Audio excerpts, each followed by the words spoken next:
hello' okay নমস্কাৰ আপোনালোক সকলোকে স্মাৰ্ট আইএছৰ অসমীয়া মাধ্যমৰ অন্য এটা ভিডিঅ'লৈ আদৰণি জনাইছোঁ আজি আমি পলিটি মানে ভাৰতীয় ৰাজনীতিৰ কিছুমান প্ৰশ্ন আলোচনা কৰিম এতিয়া যোৱাকালি আমি কিহৰ কথা আলোচনা কৰিলোঁ যোৱাকালি আমি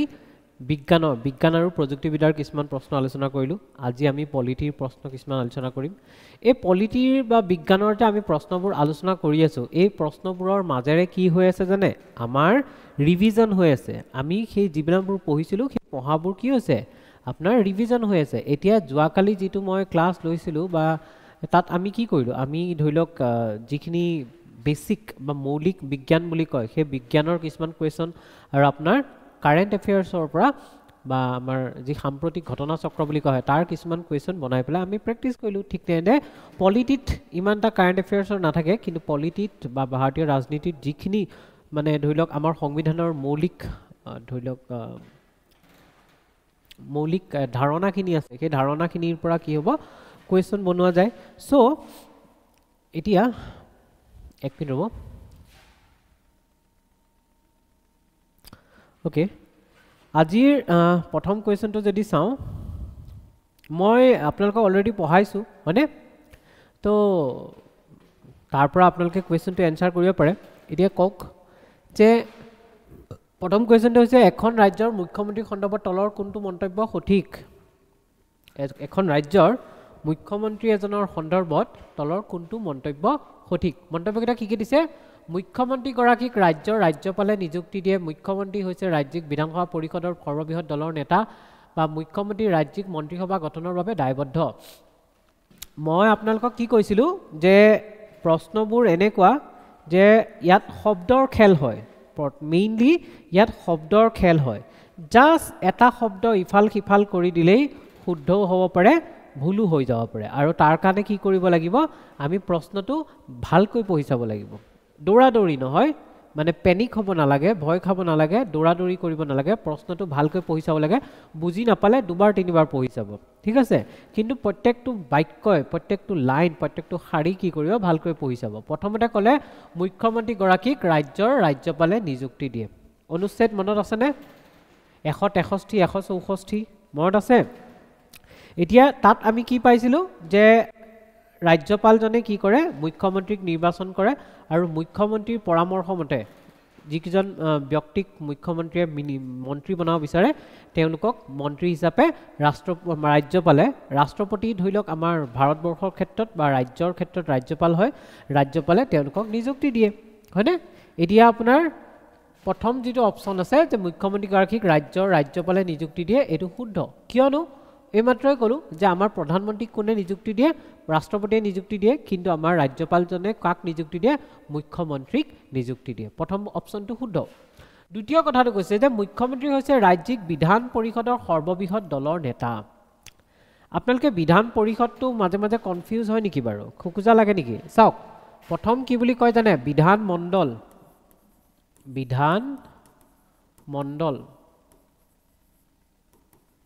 মণ্ডলত দুটা ঘৰ থাকে এটা থাকে বিধান পৰিষদ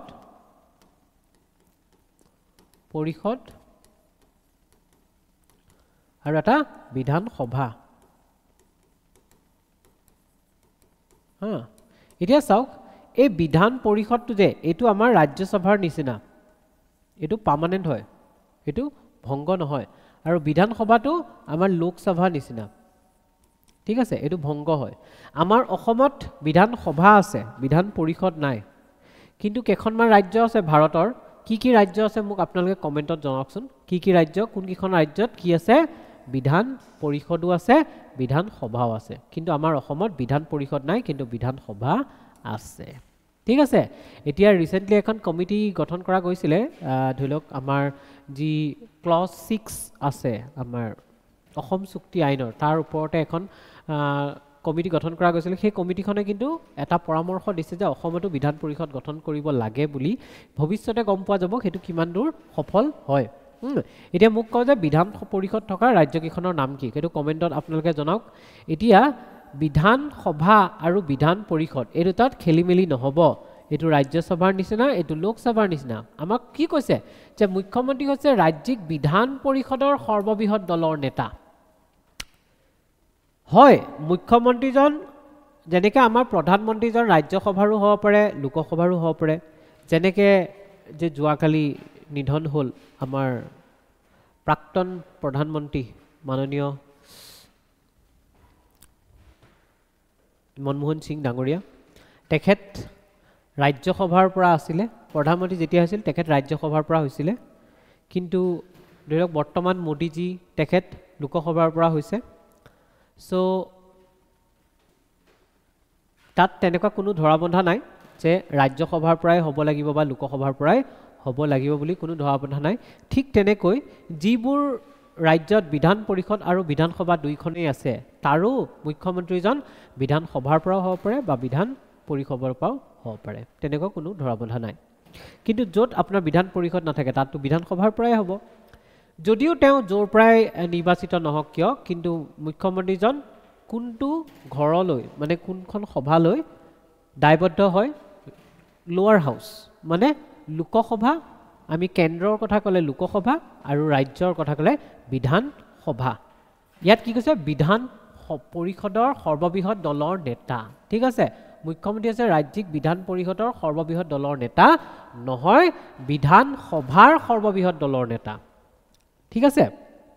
এতিয়া প্ৰথম যেতিয়া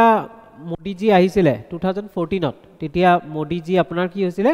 বিধান লোকসভা ইলেকশ্যন জিকি আহিছে নিৰ্বাচন জিকি পেলাই তেখেত আহিছিলে সেইটো সময়ত ৰাজ্যসভাত বিজেপিৰ সংখ্যাগৰিষ্ঠতা নাছিল ঠিক আছে ৰাজ্যসভাত বিজেপিৰ সংখ্যাগৰিষ্ঠতা নাছিল লোকসভাত বিজেপি জিকি আহি পেলাই সংখ্যাগৰিষ্ঠ হৈছিল আৰু লোকসভাৰ দলপতি হিচাপে মোদীজীক কি প্ৰধানমন্ত্ৰী ৰূপে নিযুক্তি দিছিল এতিয়া আপুনি চাওক ৰাজ্যসভাৰ দলপতি মানে সংখ্যাগৰিষ্ঠ দল যদি বিজেপি নহয় তথাপিতো লোকসভাত বিজেপি সংখ্যাগৰিষ্ঠ আছিল আৰু সেইটো কাৰণে মোদীজীক প্ৰধানমন্ত্ৰী হিচাপে দিছিল তাৰ মানে কি তাৰ মানে ইয়াত এইটো চোৱা যায় যে ৰাজ্যসভাত কোনটো দলৰ সংখ্যাগৰিষ্ঠ বা সেই দলৰ দলপতিজনক প্ৰধানমন্ত্ৰী হিচাপে নিযুক্তি দিয়া নহয় কিন্তু লোকসভাৰ যোনটো দল সংখ্যাগৰিষ্ঠ হয় সেই দলৰ দলপতিজনকহে প্ৰধানমন্ত্ৰী হিচাপে নিযুক্তি দিয়া হয় আৰু সেম ঘটনা আমাৰ ৰাজ্যবিলাকৰ ক্ষেত্ৰতো খাটে যে ৰাজ্যৰ যি ৰাজ্যসভা মানে বিধানসভা আছে বিধানসভাৰ সংখ্যাগৰিষ্ঠ দলৰ দলপতিজনক মুখ্যমন্ত্ৰী হিচাপে নিৰ্বাচিত কৰে বা মুখ্যমন্ত্ৰী হিচাপে নিযুক্তি দিয়ে কিন্তু বিধান পৰিষদৰ সংখ্যাগৰিষ্ঠ দলৰ পৰা তাৰ নেতাজনক মুখ্যমন্ত্ৰী হিচাপে নিযুক্তি নিদিয়ে কাৰণ কিয় যে বিধানসভাৰ যিখিনি সদস্য আছিল তেওঁলোকক কি কৰে তেওঁলোকক ডাইৰেক্টলি প্ৰত্যক্ষভাৱে আমাৰ জনসাধাৰণে কি কৰে নিৰ্বাচিত কৰে কিন্তু যিখিনি আপোনাৰ বিধান পৰিষদৰ সদস্য আছে তেওঁলোকক পৰোক্ষভাৱে নিৰ্বাচন কৰা হয় হয়নে সো ইয়াত মই কৈছো ন শব্দৰ খেল বুলি কিছুমানে যদি ভালকৈ নপঢ়ে তেতিয়া বিধানসভা ঠাইত বিধান পৰিষদ লিখা থাকিলেও গম নাপাব আৰু শুদ্ধ বুলি কৈ দিব যিহেতু ইয়াত বিধানসভা হ'ব লাগিছিল বিধান পৰিষদ নহয় তো এইটো বাক্য ভুল কৈছে 3 নম্বৰ বাক্যটো চাওঁ যে মুখ্যমন্ত্ৰী ৰাজ্যিক মন্ত্ৰীসভা গঠনৰ বাবে দায়বদ্ধ ঠিক আছে ৰেসপন্সিবল কোন হয় মুখ্যমন্ত্ৰী হয় কিহৰ কাৰণে মুখ্যমন্ত্ৰী ৰেসপন্সিবল হয় কাৰণ মুখ্যমন্ত্ৰীয়ে জাক মন্ত্ৰী বনাব বুলি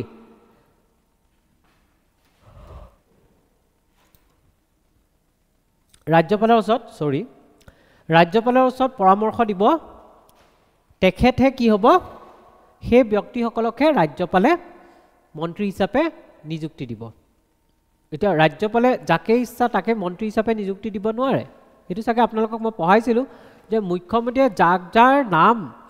ৰাজ্যপালৰ ওচৰলৈ পঠিয়াব যে এখেতসকলক মন্ত্ৰী হিচাপে বনাম বুলি শপত গ্ৰহণ কৰোৱাম বুলি তেখেতসকলকে ৰাজ্যপালে শপত গ্ৰহণ কৰোৱাই মন্ত্ৰী হিচাপে নিযুক্তি দিয়ে তাৰ মানে কি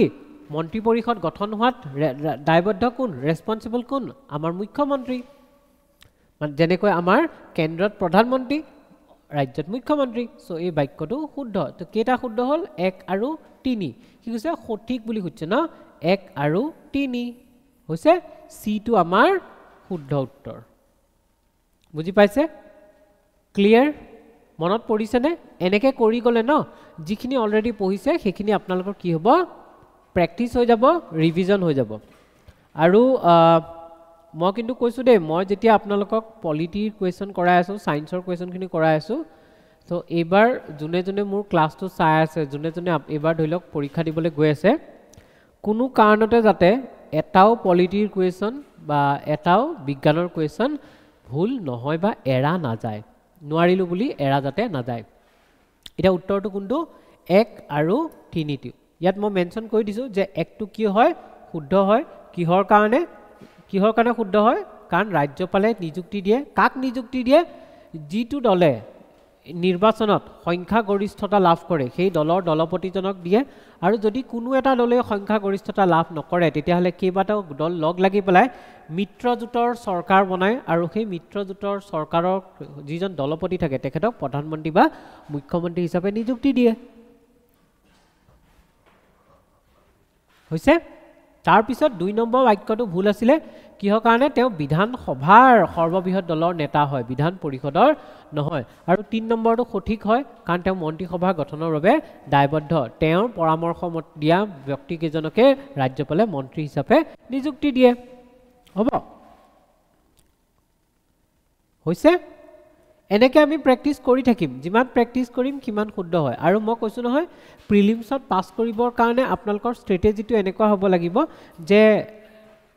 ভাৰতীয় ৰাজনীতিৰ পৰা যিমান কিটা প্ৰশ্ন আহিব সেই গোটেইকেইটা প্ৰশ্ন শুদ্ধ কৰিম ইতিহাসৰ পৰা যিমান কিটা প্ৰশ্ন আহিব গোটেইকেইটা প্ৰশ্ন শুদ্ধ কৰিম বা আপোনাৰ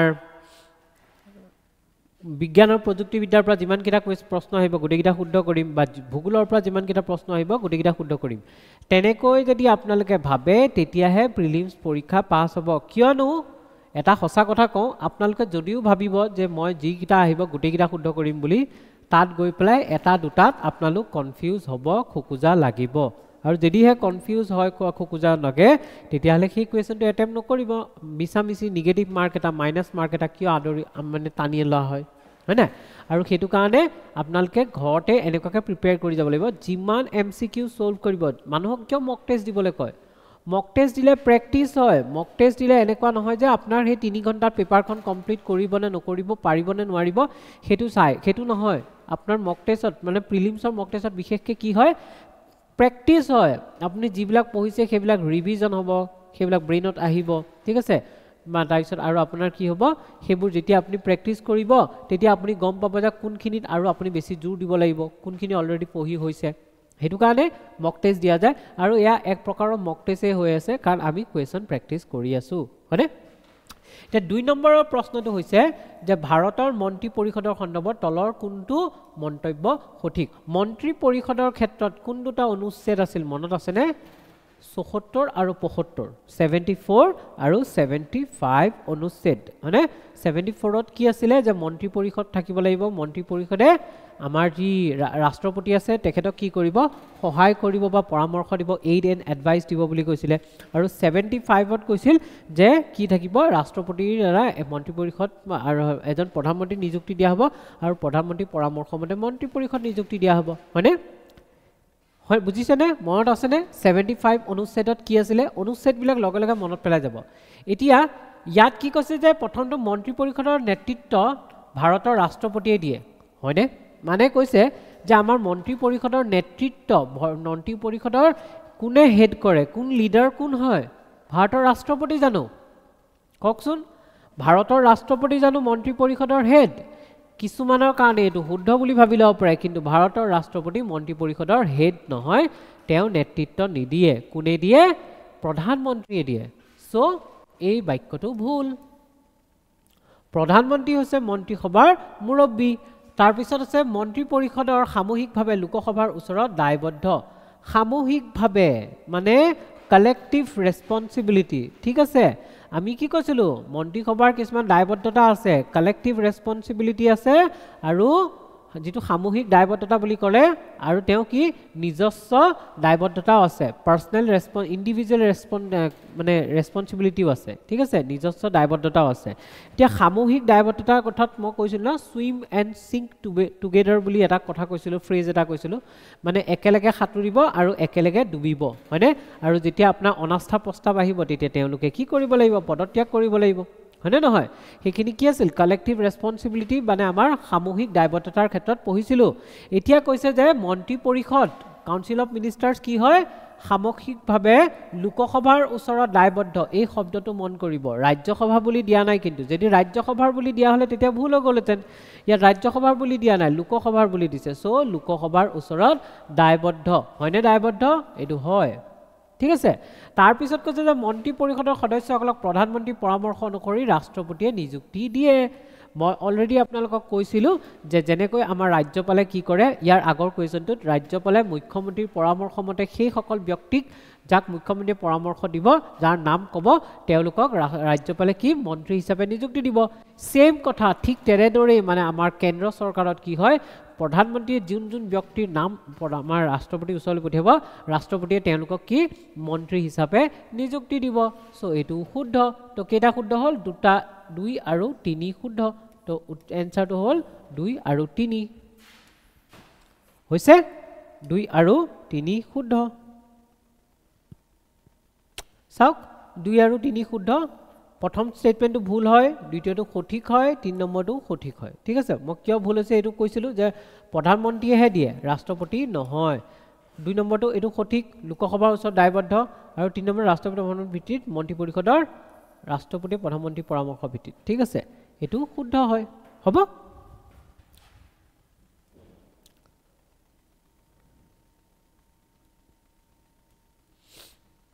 এটা 3 নম্বৰ প্ৰশ্নটো হৈছে বিত্ত আয়োগৰ সদস্যসকলৰ বাবে নিম্নলিখিত কোনটো অৰ্হতা আছে ঠিক আছে মানে আমাৰ যি কনস্টিটিউশনৰ বিত্ত আয়োগৰ আমি যোৱাকালি পঢ়িছিলো ন কোড আছে ফাইনান্স কমিশনৰ বিষয়ে কোনটো অনুচ্ছেদত লিখা আছে 280 280 নম্বৰ অনুচ্ছেদটোত 280 নম্বৰ অনুচ্ছেদটোত কি লিখা আছে ফাইনান্স কমিশন বা বিত্ত আয়োগৰ কথা লিখা আছে যে প্ৰত্যেক 5 বছৰৰ মুৰে মুৰে বা তাৰ আগতেই যেতিয়া ৰাষ্ট্ৰপতিয়ে বিচাৰে তেতিয়া এখন বিত্ত আয়োগ গঠন কৰিব পাৰে ঠিক আছে আৰু সেই বিত্ত আয়োগৰ এজন কি থাকিব অধ্যক্ষ থাকিব আৰু 4জন সদস্য থাকিব আৰু তেওঁলোকৰ বেলেগ বেলেগ কি দিয়া আছে অৰ্হতা দিয়া আছে তেওঁলোকৰ কোৱালিফিকেশন কি হ'ব লাগিব তাৰ ওপৰতে বাক্যটো মানে প্ৰশ্নটো আছে এতিয়া প্ৰথম কথাটো কৈছে যে কমেও এজন সদস্য ৰাজহুৱা বিষয়ত অভিজ্ঞ হ'ব লাগিব ঠিক আছে পাব্লিক এফেয়াৰ্ছৰ ক্ষেত্ৰত কি লাগিব লাগিব এক্সপেৰিয়েন্স থাকিব লাগিব পাইছিলনে মনত আছিলনে পাইছিলো এজন ইকোনমিক্সত ভাল হ'ব লাগিব পাব্লিক এফেয়াৰ্ছত কি হ'ব লাগিব তেওঁ বেছি মানে অভিজ্ঞতা থাকিব লাগিব তাৰ পিছত এজন মানে কি হ'ব লাগিব গভৰ্নমেন্টৰ একাউন্টছ বিলাকৰ গভৰ্নমেন্টৰ ফাইনান্সিয়েল সিস্টেম ঠিক আছে হেবিলাকৰ বিষয়ে তেওঁ জানিব লাগিব সো প্ৰথম অপশনটো শুদ্ধ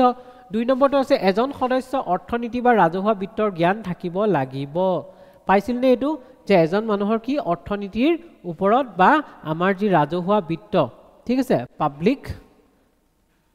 পাব্লিক কি আছে ইকোনমি ঠিক আছে তাৰ ক্ষেত্ৰত কি হৈছে আপোনাৰ পাব্লিক ফাইনান্স ঠিক আছে পাব্লিক ফাইনান্স বা ইকোনমিক্সৰ ওপৰত কি হ'ব লাগিব তেওঁৰ জ্ঞান থাকিব লাগিব এই বাক্যটো শুদ্ধ তাৰ পিছত আছে বিত্ত আয়োগৰ সদস্যসকলক প্ৰধানমন্ত্ৰীৰ পৰামৰ্শৰ ভিত্তিত নিযুক্তি দিয়া হয় আমি যেতিয়া বিত্ত আয়োগ পঢ়িছিলো তেতিয়া এটো কেতিয়াবা পাইছিলো নে যে বিত্ত আয়োগৰ সদস্যসকলক প্ৰধানমন্ত্ৰীৰ পৰামৰ্শক্ৰমে নিযুক্তি দিয়া হয় পাইছিল নে প্ৰধানমন্ত্ৰীৰ পৰামৰ্শ কিছু কিছু ক্ষেত্ৰত লোৱা যায় কিন্তু বিত্ত আয়োগৰ ক্ষেত্ৰত প্ৰধানমন্ত্ৰীৰ পৰামৰ্শ লোৱা নাযায় সো এটো বাক্য ভুল শুদ্ধ কি 1 আৰু 2 এ 1 আৰু 2 টো শুদ্ধ হৈছে 1 আৰু 2 টো শুদ্ধ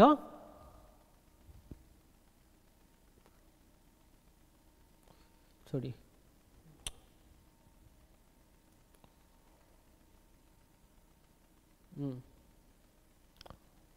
এত কি পাইছো 1 আৰু 2 টো শুদ্ধ ঠিক আছে এজন ৰাজহুৱা বিষয়ত অভিজ্ঞতা থাকিব লাগিব পাব্লিক এফেয়াৰ্ছত কি হ'ব লাগিব ইকোনমিক্স জানিব লাগিব বা পাব্লিক ফাইনান্সৰ বিষয়ে জানিব লাগিব বা 3 নম্বৰটো ভুল কাৰণ ৰাষ্ট্ৰপতিয়ে নহয়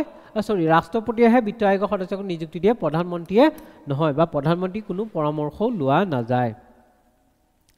হৈছে ইয়াৰ লগতে অনুচ্ছেদবোৰ মনত ৰাখিব কোনটো অনুচ্ছেদৰ লগত জড়িত হৈ আছে 3 নম্বৰৰ প্ৰশ্নটো হৈছে ভাৰতীয় বিত্ত আয়োগৰ সন্দৰ্ভত তলৰ কোনটো মন্তব্য সঠিক ঠিক আছে এতিয়া কওকচোন বিত্ত আয়োগটো ইম্পৰ্টেন্ট হয় বহুত বেছি ইম্পৰ্টেন্ট গুৰুত্বপূৰ্ণ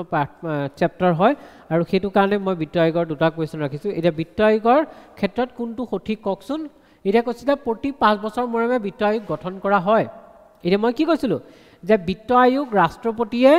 প্ৰত্যেক 5 বছৰৰ মূৰে মূৰে আৰু কেতিয়াবা যদি তেওঁ বিচাৰে যে 5 বছৰ হোৱা আগতেই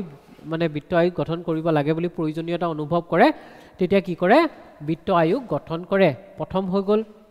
2 নম্বৰটো কৈছে ভাৰতৰ ৰাষ্ট্ৰপতিয়ে বিত্ত আয়োগৰ সদস্যসকলক নিযুক্তি দিয়ে ইয়াৰ আগৰ যেটো মানে কোৱেশ্চন আছিল তাতে আছিল ন প্ৰধানমন্ত্ৰীয়ে নিযুক্তি দিয়ে বুলি কৈছে পৰামৰ্শমতে নিযুক্তি দিয়ে নহয় কোনে দিয়ে ৰাষ্ট্ৰপতিয়ে দিয়ে সো এই বাক্যটো শুদ্ধ 3 নম্বৰটো কৈছে বিত্ত আয়োগ কেন্দ্ৰ আৰু ৰাজ্যসমূহৰ মাজত বিত্তীয় সম্পদৰ বিভাজনৰ বাবে দায়বদ্ধ মানে যেটো ৰেভিনিউ হয় ন ৰেভিনিউ ডিস্ট্ৰিবিউচনৰ ক্ষেত্ৰত কি কৰে বিত্ত আয়োগে পৰামৰ্শ দিয়ে আৰু সেই পৰামৰ্শ আমাৰ মানে গভৰ্নমেন্টে মানি চলিবও পাৰে মানি নচলিবও পাৰে এনেকুৱা নহয় যে দায়বদ্ধ নহয় যে মানিবই লাগিব বুলি বিশেষ কিহৰ ক্ষেত্ৰত দিয়ে যে আমাৰ যি ৰেভিনিউ জেনাৰেট হয় এই ৰেভিনিউ বা নেট প্ৰসিডস বিলাক কি হয় আমাৰ ৰাজ্য চৰকাৰ আৰু কেন্দ্ৰ চৰকাৰ মানে কেন্দ্ৰ চৰকাৰ আৰু গোটেই ৰাজ্যসমূহৰ মাজত কেনেকিত কোনটো অনুপাতত ভাগ বিতৰণ হ'ব বা তাৰ পিছত আকৌ ৰাজ্যসমূহৰ মাজত কোনটো অনুপাতত ভাগ বিতৰণ হ'ব তাৰ ক্ষেত্ৰত কি দিয়ে পৰামৰ্শ দিয়ে ঠিক আছে হেতু হৈছে তাৰ প্ৰধান কাম গোটেই কামবোৰ মনত ৰাখিব নালাগে সো ইয়াত তিনিওটা বাক্যই কি হৈছে শুদ্ধ সো উত্তৰটো হ'ব ডি 1 2 and 3 ইজি মই কৰাৰ আগতে আপোনালোকে কৰি যাওক এতিয়া চাওক আপোনালোকে যেতিয়া পঢ়িছে সো আপোনালোকৰ কাৰণে ইজি লাগিছে জুনে জুনে পঢ়া নাই তেওঁলোকৰ কাৰণে ইজি নহব তো উত্তৰটো ঘ হৈছে প্ৰথমটো কি হৈছে ঠিক গুটেকিটাই ঠিক ন গুটেকিটাই কাৰেক্ট হয় তে জুনে পঢ়া নাই কিন্তু তেওঁলোকে টান পাব হেতু সঁচা কথা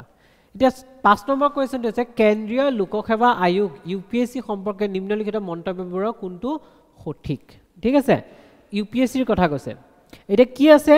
যে ইউপিএসসিৰ সদস্যসকলক ভাৰতৰ ৰাষ্ট্ৰপতিয়ে 6 বছৰ কাৰ্যকালৰ বাবে নিযুক্তি দিয়ে আমি কি পঢ়িছিলো যে ইউপিএসসিৰ যিজন চেয়াৰম্যান হওক বা যিজন সদস্য হওক কেজন চেয়াৰম্যান থাকে এজন চেয়াৰম্যান থাকে আৰু সদস্যৰ কথা কনস্টিটিউশনত লিখা নাই কনস্টিটিউশনত এনেকৈ মেনশন কৰা নাই যে ইমানজন সদস্য থাকিব লাগিব কিন্তু বৰ্তমান পৰিৱেশত 9 পৰা 11 জনৰ ভিতৰত কি আছে চেয়াৰম্যানক ইনক্লুড কৰি সদস্য আছে আৰু ইয়াৰ ভিতৰত সদস্য কিজনক কোনে নিযুক্তি দিয়ে বুলি কৈছে ৰাষ্ট্ৰপতিয়ে নিযুক্তি দিয়ে কিমান বছৰৰ কাৰণে 6 বছৰৰ কাৰণে মানে তেওঁলোকৰ ম্যাক্সিমাম এজ কিমান হ'ব পাৰে 65 এজ 65 বছৰ পৰ্যন্ত যোনটো আগতে হয় হয়তো 65 বছৰ আগতে হ'ব পাৰে নহয় তেওঁ 6 বছৰ কাৰ্যকাল আগতে সমাপ্ত হ'ব পাৰে বুলে কেতিয়াবা তেওঁ 62 যদি জয়েন কৰে তেতিয়া হলে 66 বছৰ আগতে সোনকালে 65 বছৰ সোনকালে হৈ যাব 6 বছৰ কমপ্লিট হোৱা আগতে কিন্তু তেওঁ যদি আপোনাৰ 55 মানত জয়েন কৰে তেতিয়া তেওঁৰ 6 বছৰটো সোনকালে কমপ্লিট হ'ব 65 বছৰ হোৱা আগতে ঠিক আছে যোনটো আগতে হয় হেতু মতে তেখেতক ৰিটায়াৰমেন্ট দিয়া হয় সো এটো শুদ্ধ ঠিক আছে 2 নম্বৰ কৈছে যে ইউপিএসসি কেন্দ্ৰীয় চৰকাৰৰ অধীনত সেৱাত নিযুক্তিৰ বাবে পৰীক্ষা অনুষ্ঠিত কৰে ঠিকে আছে কাৰণ আমাৰ যি ৰাজ্যিক লোকসেৱা আয়োগ আছে ৰাজ্যৰ লোকসেৱা আয়োগ বিলাকে আমাৰ ৰাজ্যৰ মানে চৰকাৰৰ তলত যিবিলাক আপোনাৰ কি আছে নিযুক্তি প্ৰক্ৰিয়া আছে যিবিলাক চৰকাৰৰ অধীনত সেৱা বিলাক থাকে মানে যিবিলাক সাৰ্ভিসেস থাকে তাৰ কাৰণে নিযুক্তি প্ৰক্ৰিয়া অনুষ্ঠিত কৰে কিন্তু কেন্দ্ৰ চৰকাৰৰ অধীনত থকা সেৱা বা নিযুক্তিৰ ক্ষেত্ৰত সাৰ্ভিসৰ ক্ষেত্ৰত নিযুক্তিৰ কাৰণে কোনে কৰে ইউপিএসসিয়ে কৰে এটো শুদ্ধ হৈছে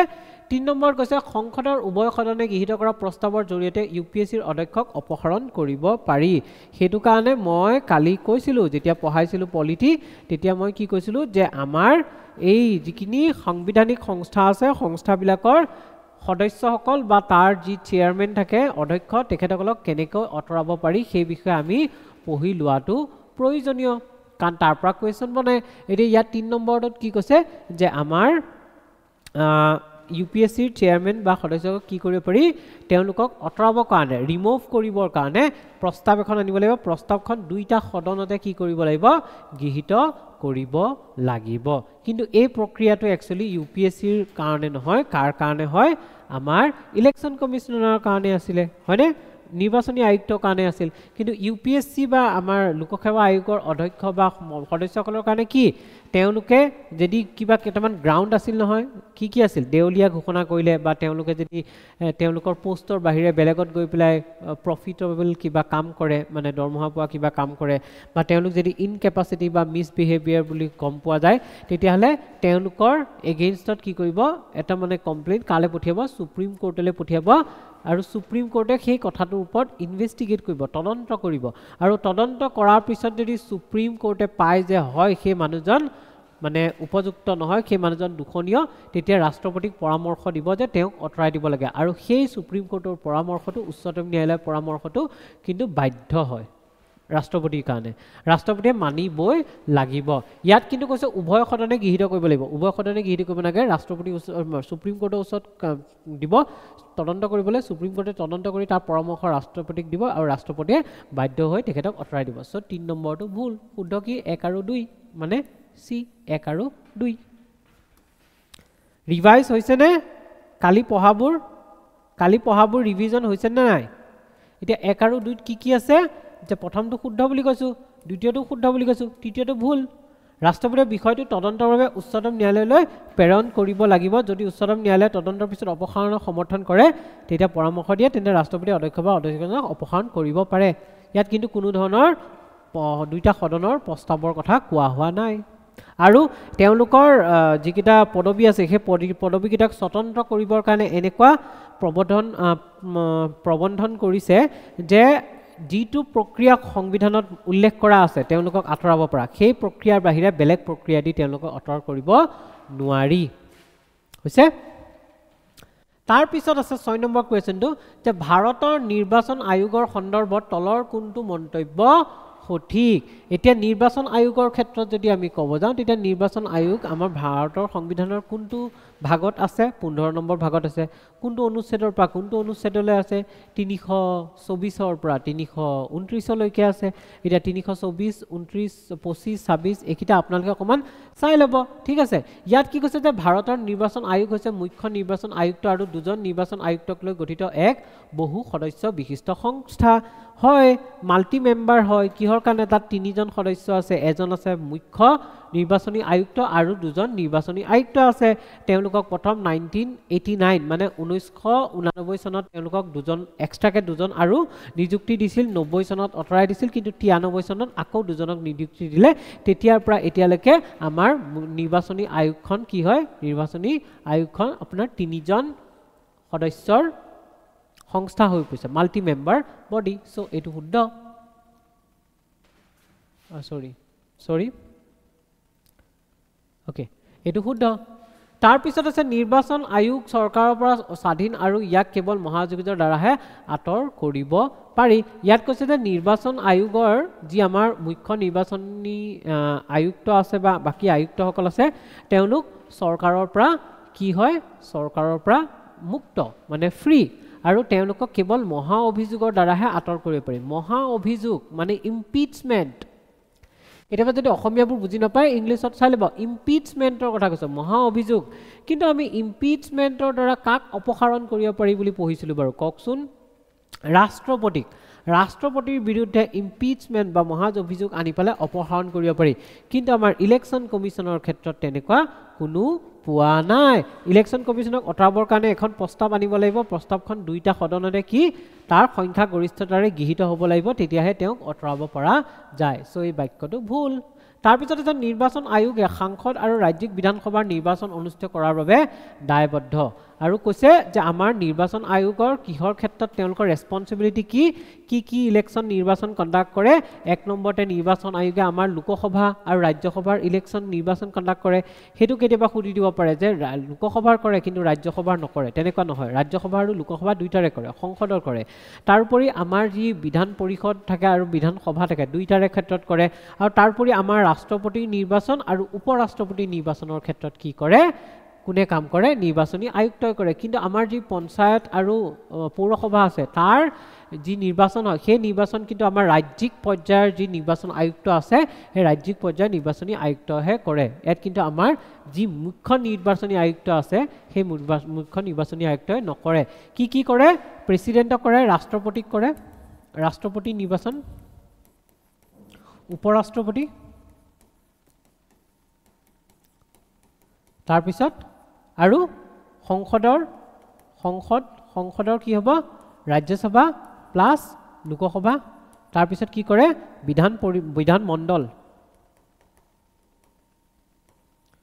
বিধানমণ্ডলত কোন আছে আমাৰ legislative assembly plus legislative council council মানে আছে পৰিষদ এই গোটেইকেইটাৰ ক্ষেত্ৰত কৰে সো এইটো নিৰ্বাচন আয়োগে সংসদ আৰু ৰাজ্যিক বিধানসভাৰ নিৰ্বাচন অনুষ্ঠিত কৰাৰ বাবে দায়বদ্ধ এইটো শুদ্ধ কি শুদ্ধ 1 আৰু 3 শুদ্ধ তাৰমানে কি 1 আৰু 3 C2 ঠিক আছে C2 শুদ্ধ হৈছে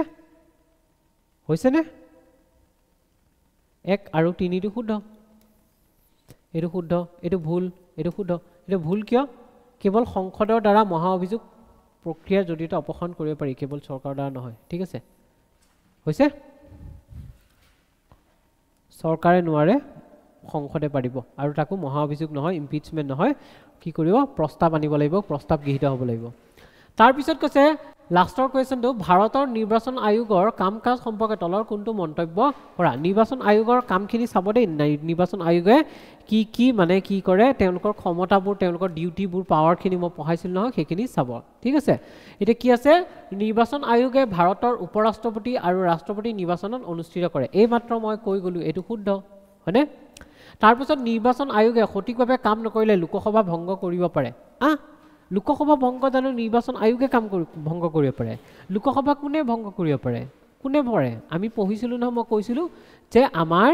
কোনে পাৰে ৰাষ্ট্ৰপতিয়ে লোকসভা ভংগ কৰিব পাৰে ৰাজ্যসভাটো ভংগ কেতিয়াও নহয় লোকসভা ভংগ হয় আৰু লোকসভা ভংগ কোনে কৰিব পাৰে ৰাষ্ট্ৰপতিয়ে ভংগ কৰিব পাৰে তাকো প্ৰধানমন্ত্ৰীৰ পৰামৰ্শ মৰ্মে প্ৰধানমন্ত্ৰীৰ পৰামৰ্শ মানে এনেকুৱা নহয় যে প্ৰধানমন্ত্ৰী নিজে পৰামৰ্শ দিব যি মন্ত্ৰী পৰিষদ থাকিব মন্ত্ৰী পৰিষদৰ পৰামৰ্শ মৰ্মে হেতু প্ৰধানমন্ত্ৰীয়ে নি পেলাই ৰাষ্ট্ৰপতিক ক'ব আৰু তাৰ পিছত ৰাষ্ট্ৰপতিয়ে লোকসভা ভংগ কৰিব পাৰে কিন্তু আমাৰ নিৰ্বাচন আয়োগে লোকসভা ভংগ কৰিব নোৱাৰে এতিয়া যদি কোনোবাই নপঢ়ে তেতিয়া হলে কিন্তু এটো শুদ্ধ বুলি ভাবি ল'ব তে নিৰ্বাচনী আয়োগে কি ক'ব কৈছে নিৰ্বাচনী আয়োগে যদি ইলেকশ্যন কৰিব পাৰে ভংগ কৰিব পাৰে কিন্তু ভংগ কৰিব নোৱাৰে